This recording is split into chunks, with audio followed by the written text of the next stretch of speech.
Um novo dia chegou e com ele, mais um maravilhoso pequeno almoço tradicional, desta feita no terraço do Ladakh Dior. Com o depósito bem atestado e depois de umas calorosas despedidas do nosso anfitrião apelativo, demos início à etapa do dia.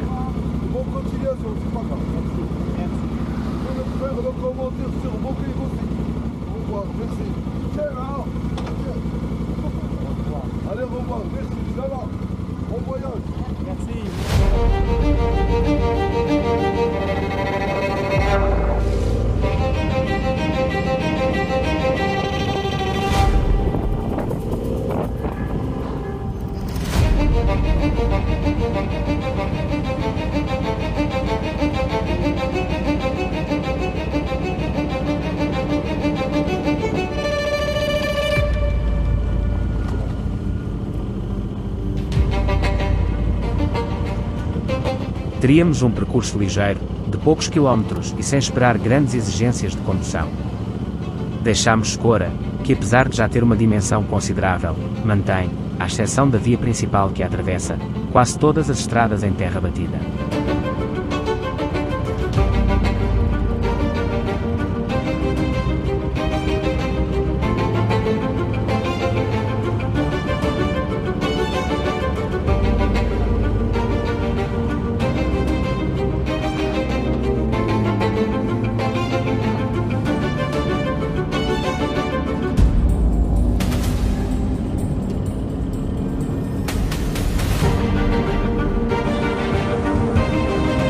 O traçado que escolhemos levava-nos por extensas retas, mais uma vez enganadoras em relação à altitude.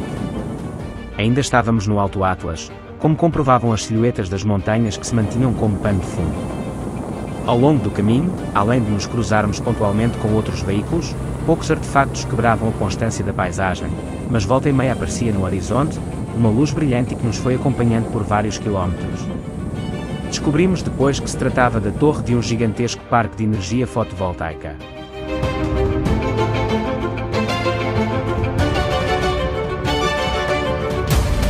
Aproximávamos-nos de Ouarzazate e atravessámo-la sem parar. Sabíamos que era uma grande cidade, mas acabámos por ficar surpreendidos com a sua dimensão.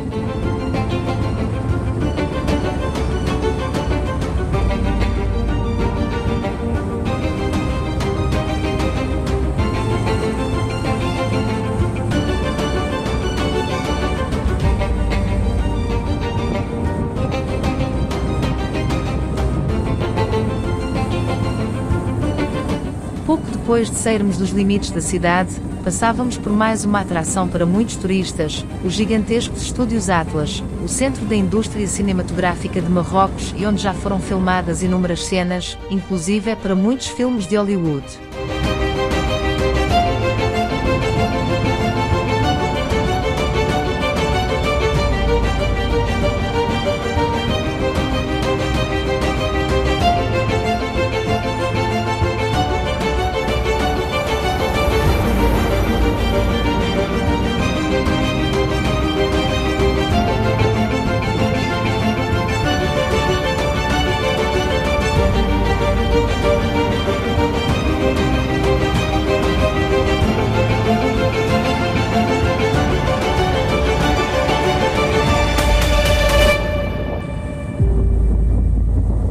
Não sendo exatamente o tipo de experiência que mais nos seduz, prosseguimos a viagem, com destino ao Qasr de Ben Addou, curiosamente também já utilizado como cenário para várias películas famosas. A cidade fortificada, ou Alcácer, situado no vale do rio Nila, foi declarado Património Mundial da Unesco em 1987 e embora algumas famílias ainda lá habitem, a maior parte da população mudou-se para construções mais modernas do outro lado do rio. A maior fonte de rendimento local é sem dúvida proveniente do turismo, e assim que chegamos, apercebemos-nos dessa realidade. Por todo o lado víamos lojas, restaurantes, unidades hoteleiras e muitos veículos. Autocarros de excursões, carrinhas de turismo e, claro, motos. Deixámos a nossa no grande parque de estacionamento, sob os cuidados de um zeloso vigilante que nos garantiu ser seguro deixarmos os capacetes e os casacos na mota. Confiámos, até porque o calor que se fazia sentir tornaria o passeio torturante, caso tivéssemos que levar todo o equipamento.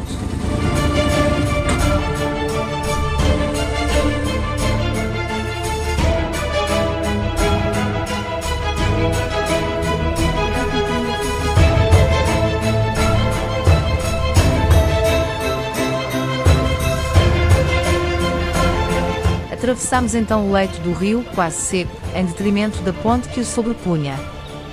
Depois de pagarmos o bilhete, cuja receita serve supostamente para manter o local em boas condições, penetramos no interior do Czar, onde percorremos as suas ruelas íngremes e pudemos apreciar as diferentes construções que ali se encontram. Por todo o lado, havia comerciantes que faziam publicidade aos seus produtos. Nós comprámos apenas uma sombra, bebidas frescas e uma vista fabulosa sobre o vale.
Deixámos as muralhas e voltámos a cruzar o rio, desta vez pela ponte, dirigindo-nos novamente à nossa companheira de duas rodas, onde encontramos, conforme nos tinha sido assegurado, todo o nosso material.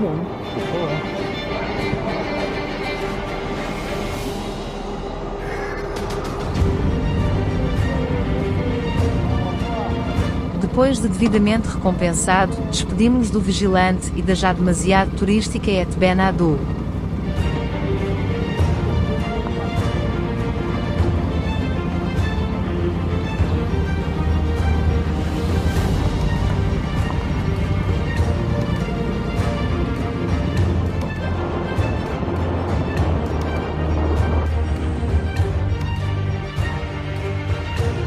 Não tínhamos mais paragens programadas antes de chegarmos ao destino final do dia, e até lá chegarmos, esperava-nos um belo troço. Seguimos acompanhados por vales e leitos de rios verdejantes, serpenteando novamente pelas montanhas. Também as nuvens iam dançando, ora limpando, ora tapando os céus.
Chegámos finalmente a Telwit, uma pequena aldeia no Alto Atlas, a cerca de 1800 metros de altitude. Embora pequena no passado, o local prosperou devido às minas de sal e ao facto de ser um ponto importante nas rotas comerciais. Tínhamos reservado alojamento antes da entrada da aldeia, no albergue restaurante Telwit, onde fomos agraciados com um quarto com uma vista fabulosa.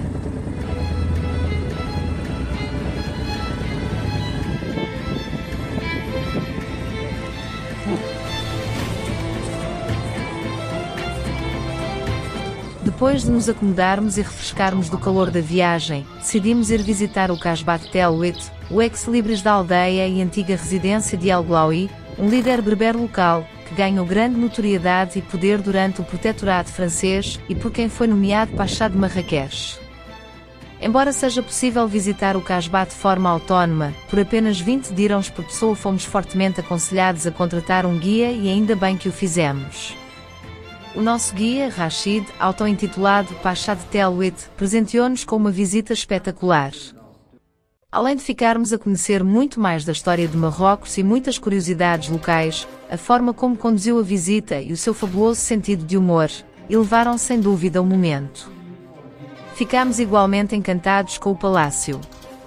Embora não tenha já a grandiosidade de outros tempos e o exterior se encontrar algo deteriorado, o interior esconde maravilhosas salas, ricamente decoradas com os tradicionais mosaicos e madeira trabalhada.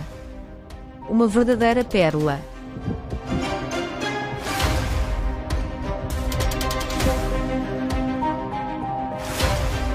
A noite começava a mostrar-se, com a tranquilidade das montanhas a invadirem o local. Jantámos no bonito terraço do restaurante do hotel, com as estrelas a enfeitarem os céus, transportando-nos para uma qualquer história das 1001 noites. Chegava ao fim mais um dia da nossa aventura, num dos locais que mais nos surpreenderam e do qual certamente não nos esqueceremos.